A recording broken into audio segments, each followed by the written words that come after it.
안녕하십니까. 일산 아파트 거래 1등 한성부동산입니다. 오늘은 휴일인데 계약된 게 상담 계약 예약된 게 3건이나 있어서 나왔습니다. 이렇게 브라인드를 내리고 뭐 영업을 하면 서로 묵시적으로 인정을 해주는 그런 업계의 관행이라고 할까요? 뭐 그런 것 같습니다. 자, 오늘은 일산 아파트의 미래, 앞으로 이렇게 될 것이다. 그 1탄에 이어서 2탄을 진행해 보겠습니다. 1탄에서 제가 투자한 37평 사례를 들었는데, 37평이 작년에 5억에서 8억이 되었습니다. 그죠? 그리고 30% 뛰었는데, 실제 작년에 60% 상승한 거예요. 실제 고양시 전역은 뭐 16.6% 정도였었는데, 고양시 전체가 16.6% 올랐을 때 이 일산 백마마을은 5억이 8억이 되었으니까 60% 상승했습니다. 제가 8억짜리가 16억 배로 뛴다라고, 이제 창릉 입주 때까지 그렇게 뛸 거라고 얘기하니까 사람들이 안 믿어요.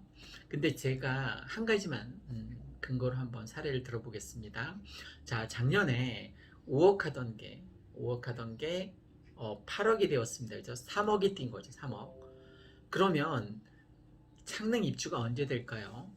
창릉 입주 때, 입주가 이제 막 시작되면 제가 배가 될 거라고 얘기했잖아요. 그죠? 8억이 16억이 될 거라고 예측했습니다. 예측이니까 틀릴 수도 있습니다. 그러면 21년, 22년, 23년, 24년, 25년, 26년, 27년, 28년, 28년 제가 28년도에 입주할까 말까라고 가정을 했는데, 그것도 뭐 제가 합리적인 예측이긴 합니다만, 어쨌든 매년 1억씩만 올랐다라고 가정을 해봅시다. 작년에 무려 3억이 올랐어요. 그죠? 그런데 그 3억 다 필요 없고, 매년 그 21년도에 1억 올랐고, 22년도에 2억 올랐고, 23년도에 이제 3억 오르고 쭉 이렇게 28년까지 8억이 오르겠죠. 그죠? 매년 1억만 오른다고 가정을 해도, 그러면 얼마입니까? 8억이 21년 1억 올랐고, 22년 1억 올랐고, 23년 1억 올랐고, 계속 28년까지 가면 16억 되는 거 맞죠? 그죠? 3억이 오른 게 아니에요. 그냥 굉장히 보수적으로 잡아서 1억씩만 오른다라고 가정을 하는 겁니다. 올해 1억이 오를 것 같냐고요? 저는 벌써 올랐다라고 생각하는데, 여러분, 지금 이제 통계청에서 발표한 그 전국 집값 아파트 상승률 보니까 덕양구가 전국에서 1위예요. 21% 올랐습니다. 고양시 일산 동구가 19점, 거의 20% 가까이 됩니다. 올해 오른 것만 그렇습니다. 올해 오른 것만 20% 가까이 올랐습니다. 작년에 얼마 올랐다고요? 16.6% 정도 올랐는데, 이 백마 마을은 60% 올랐으니까 올해 16.6% 오른 게 아니라 20% 가까이 올랐습니다. 일산 동구가. 덕양구는 더 올랐고요. 그래서 전국 집값 상승률 1등이 덕양구입니다.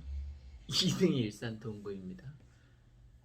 그 서구는 조금 더 밑에 있는 것 같은데, 어쨌든 이건 뭐 지역별로 편차가 크다 그 얘기를 하려는 게 아니라, 제가 창릉 입주 때까지 이 37평 아파트가 8억에서 배인 16억 된다라고 했잖아요. 그때 돼서 이제 빵빠레 막 울리고, 입주가 시작되면 1년 정도 1억 정도 조정을 받아서 16억까지 올라갔던 아파트 가격이 15억 정도로 떨어질 가능성은 없지 않다라고 얘기를 했습니다.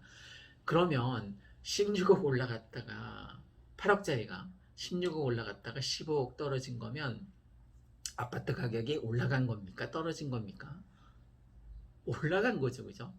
엄청 많이 올라간 거죠. 더블이 되었으니까. 지금 무주택자들이 아파트에 투자하지 않는 그 심리가, 아파트가 떨어지면 그때 가서 살 거라는 심리가 이제 주인 거죠.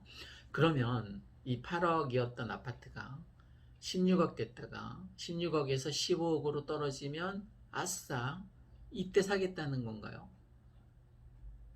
다시 8억이었던 아파트가 쭉 창릉 입주 때까지 올라가면 16억을 예측하고 있는데, 예측이니까 틀릴 수 있지만 16억 되었던 아파트가 이제 막 창능 입주하고 빵빠리 울리면 15억 정도로 1년 사이에 이제 떨어질 가능성이 없잖아 있다라고 했는데, 그럼 16억에서 15억으로 떨어지면 그때 아파트를 사겠다는 겁니까?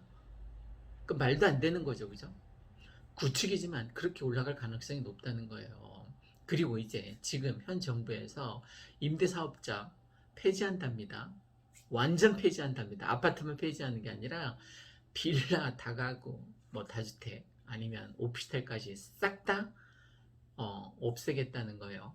그럼 저처럼 임대사업자를 냈던 사람들이 전세를 계속 공급했잖아요, 그죠? 저는 제가 살고 있는 아파트 말고 4명이 지금 전세를 살고 있잖아요, 그죠? 이 3단지, 4단지, 5단지에. 그러면 그 전세를 살고 있는 분이 다주택자인 제 덕분에 살고 있는 거죠. 저도 그 사람들 덕분에 아파트가가 올라가서 수익을 보지만, 그분들도 다주택자가 아파트를 전세를 놓으니까 전세를, 아직 아파트를 살 형편이 안 되는 사람들이 전세 대출 받거나 해서 이제 그 전세를 지금 잘 살고 있는데, 3단지, 4단지, 5단지에서. 그럼 임대사업자는 이제 폐지했어요. 그럼 전세가가 올라갈까요? 내려갈까요? 전월세 지금 그냥 톡박으로 딱 때려잡아서 40%는 자가에서 살고 있고 30%가 월세이고 30%가 이제 전세를 살고 있어요. 대충 통박으로 때려잡아서. 그러면 30% 월세이고 30% 전세인데, 임대사업자를 폐지하면, 임대사업자 제도를 폐지하면 월세하고 전세가 막 가파르게 치고 올라갈 가능성이 높겠죠, 그죠? 전세가가 올라가면 당연히 매매가가 상승하게 됩니다. 그래서 창릉 3기 신도시 이제 입주하게 되면 그때까지 이렇게 많이, 1년에 1억씩만 올라도 37평이 16억 된다니까요. 물론 제 예측이 틀릴 수도 있습니다. 그런데 작년처럼 3억이 상승한다는 게 아니라 그냥 정말 극도의 보수적인 시각으로 1억씩만, 매년 1억씩만 올라도 16억 되는 게 맞죠, 그죠? 매년 1억씩만 올라도. 이거는 그냥 지금 풀린 유동성 이런 거 다 떠나서 그냥 수요 공급 곡선만 놓고 보는 거예요. 수요가 있느냐, 공급이 있느냐. 공급은 언제? 3기 신도시 창릉 입주 때 이제 공급이 막 되기 시작하니까 그때 돼서는 꺾인다니까요. 제가 많이 잡아서 1억 꺾인다라고 예측을 했는데 16억 갔던 아파트가 이제 15억 정도로 꺾일 가능성이 있다는 거예요. 그럼 지금 무주택자라면, 전월세 살고 있다면 지금 사는 게 맞죠, 그죠?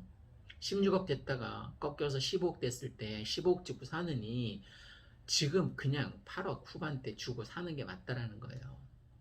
8억대에 어쨌든 37평 아파트를 구할 수 있으니까.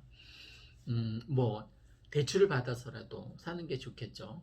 앞으로는 뭐 1가구 생애 최초 주택이라던가 1가구 1주택이면 많이 뭐 대출을 완화해 준다라고 하니까 이번 기회를 들어서 아파트를 구매하시는 게 절호의 찬스라고 저는 생각됩니다.